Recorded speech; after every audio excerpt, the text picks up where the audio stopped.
مال اور جان کے ڈاکے ڈالنے والے تھوڑے لوگ ہیں، لیکن عزتوں کو اچھالنے والا سارا ہی مجمع ہے۔ لاکھ کروڑ میں بھی کوئی ایک ایسا نظر نہیں آتا جو کسی کی بے اکرامی کے بول پر چپ ہو جائے، سننے سے انکار کر دے۔ مزہ لیتی ہیں عورتیں بھی مرد بھی، لوگوں کے عیب آپس میں بول کر مزہ لیتے ہیں، مزہ لیتے ہیں۔ اس سے بھی اگلا درجہ ہو چکا ہے کہ آپس میں لڑاتے ہیں، ایک دوسرے کو، عزیزوں کو اور اقارب کو آپس میں لڑا کر مزہ لیتے ہیں۔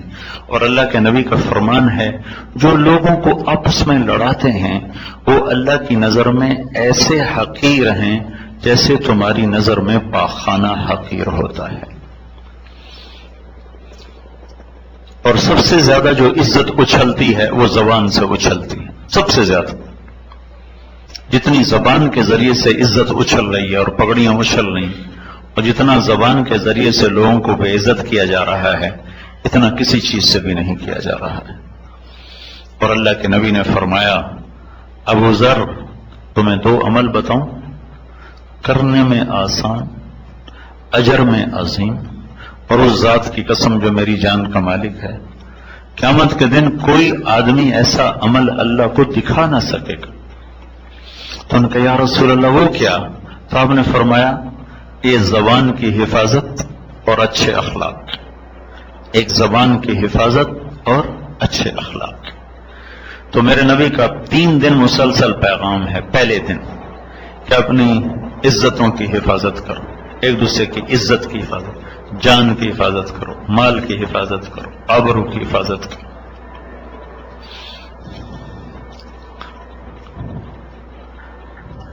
عبداللہ بن مہدی بن رستم 3 صدی کے بڑے عالم گزرے ہیں۔ میں آپ کو ان کا 3 صدی میں پہاڑوں جیسے راسخ علم والے علماء آئے،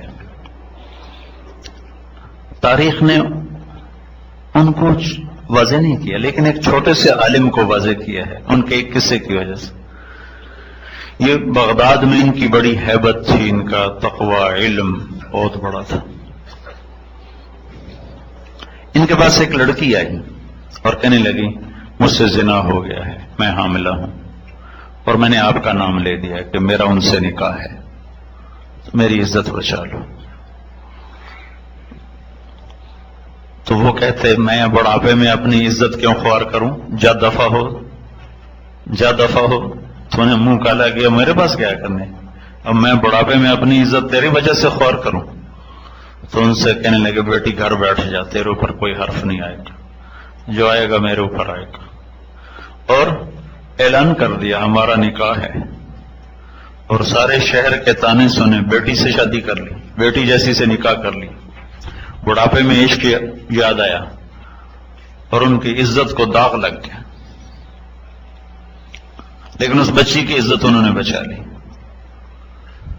بچہ پیدا ہوا، خوشی منائی، مٹھائیاں تقسیم کی اور بیٹھ کے مبارک قبول کی، اس بچے کا وظیفہ مقرر کیا۔ پھر اس کے بعد اعلان کیا، بھائی ہم نے طلاق دی، آنا جانا تو تھا نہیں، تو خطرہ ہوا کہیں راز نہ کھل جائے، تو اعلان کر دیا، بھائی ہم نے طلاق دے دی ہے، اور اس بچی کا وظیفہ مقرر کر دیا۔ 2 سال وہ بچہ زندہ رہا، پھر اس کا انتقال ہو گیا۔ 2 دینار اس کا ماہانہ وظیفہ تھا۔ 2 سال کے بعد وہ بچی آئی اور وہ 24 دینار واپس کیے کہ آپ نے میری عزت بچا لی، میرے لیے یہی کافی ہے، یہ آپ کی امانت میں آپ کو واپس کرنے آئی ہوں، تو بیٹی اپنے پاس رکھو، تیرے لیے بھی حلال ہے۔